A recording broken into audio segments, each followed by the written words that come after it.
Hey friends, it's Haley and today I'm going to be talking about Speak movie versus book. This will be another part of my series that I've been trying to do, reading the book and watching the movie and then talking about the differences between the two of them. And I have a lot of things to say about this, I think, so I'm going to get into it. So if you don't know, Speak follows a girl named Melinda who the freshman year, the summer before her freshman year, she calls the cops on a party, and so that makes her sort of an outcast. And being a freshman in high school is hard enough already without already have done something that makes you more of an outcast. So she's trying to deal with that, and in this book, she doesn't really speak at all. She doesn't speak hardly at all, and that's part of the problem. And it talks about her grades. All of this is related to a sexual assault that happened at the party, and her trying to deal with that without telling anybody. I thought this was really good. I gave it 4 out of 5 stars. I thought it was a really great way of telling a story of to me, I'm trying to think of the best words to describe. To me, it was the best character development. You're following her along for a whole year, and it was just really great to see her start to figure things out and see the need to tell somebody. So she in this book she doesn't speak, I think I've already said that, but she doesn't hardly talk at all. It's all inner dialogue. So it's interesting. I had watched the movie when I was a kid, and that was the only way I was familiar with this book, is Kristen Stewart plays the main character in this. So yeah, I'm just gonna get into the books and the book and the movie differences. I don't know if there'll be any spoilers in this video. I just want to give you a fair warning. I might talk more about this in depth. So if you don't want to know, you can skip ahead or watch the movie and then come back, whatever you feel is necessary. So throughout the book, she's depressed and she doesn't have any friends. She doesn't know how to have any friends. She's trying. She's struggling in school. She can't keep up with her schoolwork. She cuts class a lot. And and she just doesn't feel like her voice could be heard. At times she tries to tell her parents what's going on, and she doesn't feel like she could speak properly. I thought it was really well done.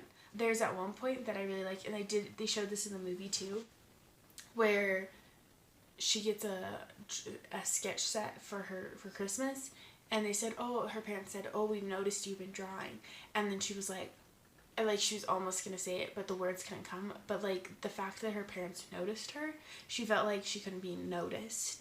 In that moment, she felt like she could say something, but then the moment passed. I also thought this was a really good narrative about noticing the people around you, not just people victims of sexual assault, but just people, just noticing when people have a problem. She visibly had a problem, and yet nobody would help her. Teachers wouldn't, aside from her wonderful art teacher, teachers wouldn't care enough to notice there's a problem. They just give her tardies and whatnot, and the principal didn't care. They didn't strive to understand the problem. They just felt like she was just a slacker, even though a year prior she had great grades, and her parents were just this is ridiculous, you won't even talk, and not even wondering there's something going on with her and we need to figure it out. I don't know much about this subject, so I don't know, there's probably some deeper narrative that other victims can talk about.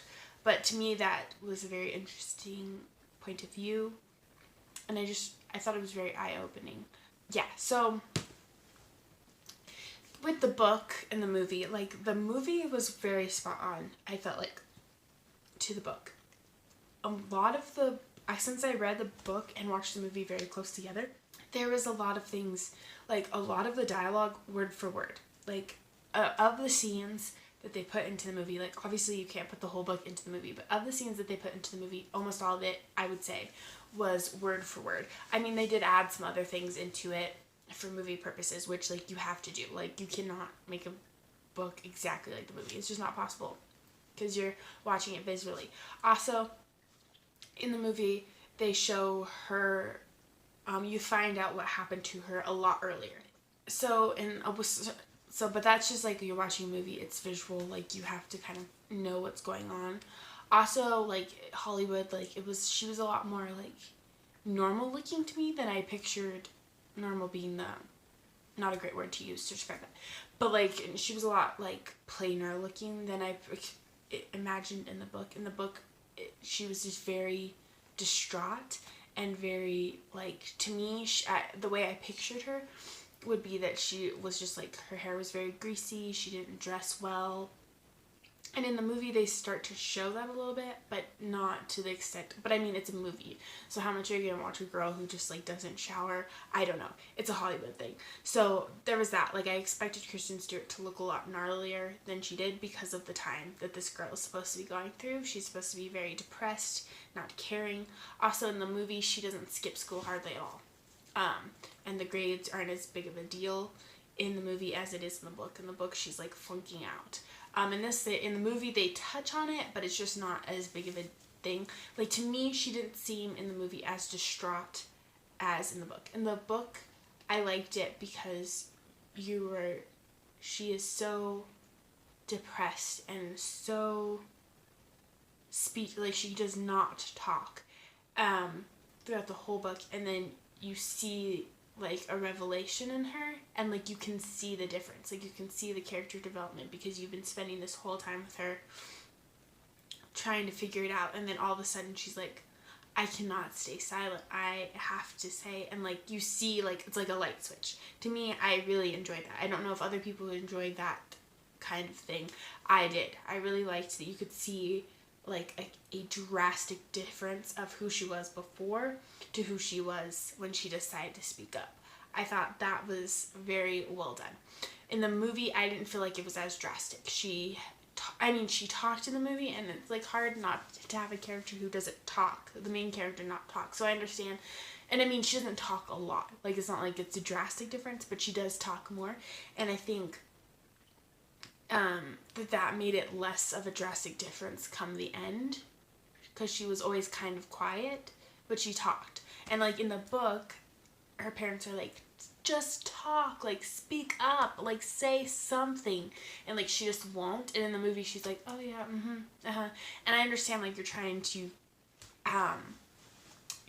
to move along dialogue, and there's just other decisions that come into making a movie rather than a book. And like in the movie you don't necessarily have a narrative. In the movie there is some narrative, but it's not as much as the book, like heavy-handed as the book. Like the book basically relies on narration. But like one of my favorite parts in the book, and then they did this well in the movie too, is like when she decides like, I'm not gonna be walked over. Her like friend, quote unquote friend, who's not really a friend, says like, oh, I want you to come decorate, thank you so much, like just used to her not speaking up for herself. And then she says, no, like I will not help you. And like it was just, I don't know, it's just a really great part. Like that's like, I think that's the start of her like, I'm gonna use my voice, like I will not be silent. I just really enjoyed it.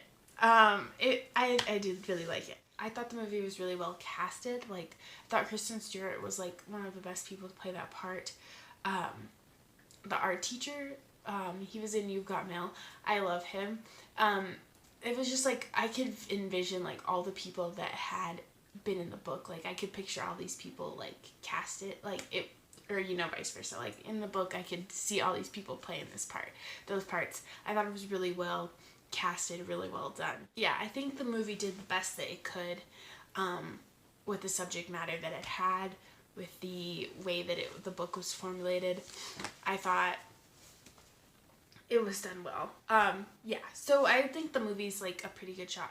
Yeah, I think you could watch the movie. So like I always like watch a movie and see if you need to know the book to get the movie. And for this one, I think you could understand enough of the story to like make it for it to make an impact. But I do think like, and this is with all movies really, the book does a better job of telling her story, which is just the way it is.